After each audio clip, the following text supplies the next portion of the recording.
Dreams always fascinated me, though for a long time they also scared me. My father passed away at the beginning of 2000.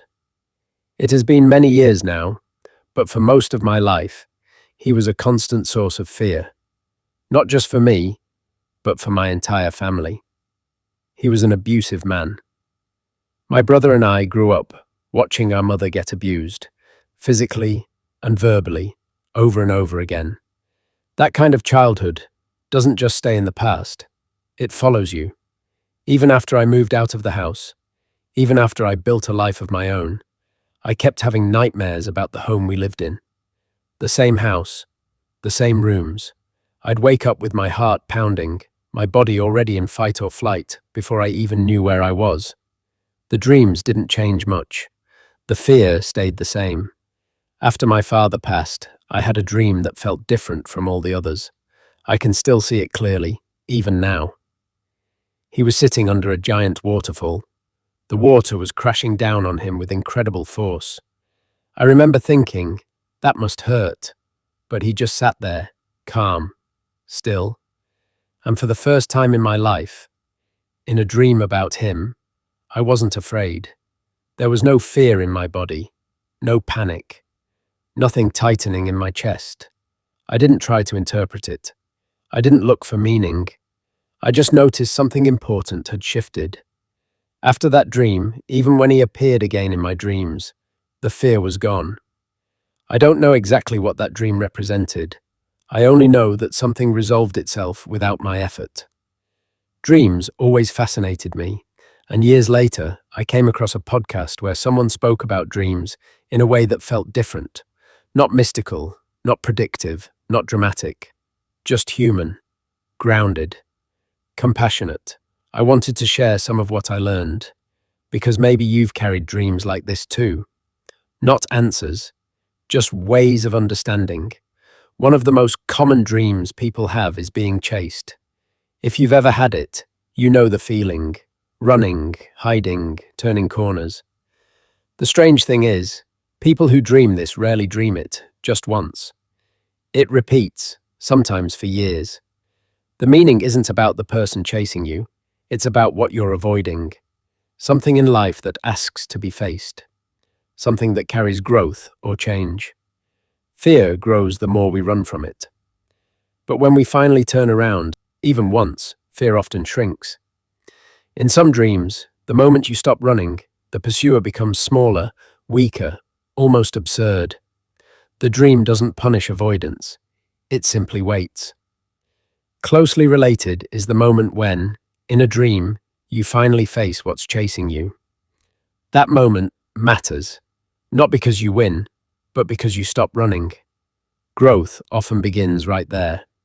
Another dream many people talk about is being naked in public. It's rarely about the body, it's about exposure, emotional exposure. You reveal too much of yourself, your feelings, your thoughts, your inner life, and afterward, you felt uncomfortable.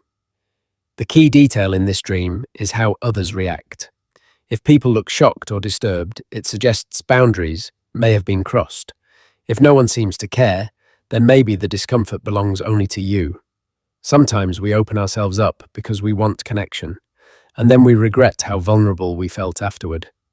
This dream often comes right there, not to shame us, but to show us where we felt exposed. Then there's the dream where teeth fall out. Despite old superstitions, this dream isn't about death. Teeth are how we bite, chew, process, and survive. They represent our ability to handle what's in front of us. These dreams often come during periods of self-doubt, when life asks too much at once, when responsibilities pile up and you quietly wonder if you can manage. People who have this dream are usually deeply engaged. They care. They're trying. The dream doesn't say you will fail. It says you are under pressure and aware of it. Another dream that confuses people is dreaming your partner is cheating. Often, the relationship in waking life is fine, sometimes even strong. This dream isn't about betrayal, it's about imbalance within yourself. Psychologically, we all carry masculine and feminine energies, regardless of gender. When one part of us is neglected, it shows up symbolically. For some, it means losing decisiveness, direction, or confidence. For others, it means losing vitality, meaning, or emotional depth. The dream isn't accusing anyone, it's asking for integration. Then there are toilet dreams, messy bathrooms, being unable to go, or feeling exposed while trying. These dreams are about emotional digestion. We all carry thoughts and feelings we don't like to admit we have. When we refuse to acknowledge them, they don't disappear. They build pressure. These dreams appear when something needs to be released or accepted. Oddly, people who become comfortable with these dreams often become more tolerant of themselves and of others. Acceptance expands. Another common dream is taking an exam long after school is over. You're unprepared. Time is running out. You can't read the questions. This dream isn't about school. It's about life asking, what really matters? Even in later years, the unconscious keeps asking that question. Not to judge, just to remind us we're still living it. For many men, especially, there's the dream of returning to military service. Even decades later. Even when logic says it's impossible. This dream isn't about the past. It's about rites of passage. Life doesn't have just one. We pass through many. Each stage brings its own challenge. The dream appears when another transition is unfolding.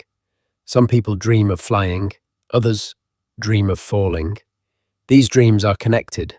Flying often appears in creative minds, people who think differently, who feel free from convention. Falling brings gravity back into the picture. Balance matters. Too much flight without grounding leads to disconnection. Too much gravity without imagination leads to stagnation. The dream isn't choosing sides, it's asking for balance. Some people experience lucid dreams where they know they're dreaming. This isn't about control. Historically, lucid dreaming was about awareness. Dreams can become a safe place to practice what feels impossible in waking life. Setting boundaries, speaking up, facing authority. Often, what's rehearsed in dreams becomes possible during the day. Finally, there are prophetic or vivid dreams, dreams that seem to touch the future. All dreams contain a bit of this, not because they predict events, but because the unconscious doesn't experience time the way we do. Past, present, and future coexist. These dreams aren't a burden or a gift to fear. They're simply part of being human. Hold them gently. Let life reveal their meaning, if it ever does. I don't think dreams are meant to impress us or frighten us. I think they want us to grow healthier, more whole, more honest. Some dreams explain. Others resolve things quietly, the way that waterfall dream did for me. If you carry dreams that linger, dreams that return, or dreams you never forgot, you're not strange for that. You're human. Thank you for sitting with me through this. Thank you for listening, for reflecting, for bringing your own life into these thoughts. If any of this stirred something familiar, I'm glad you're here.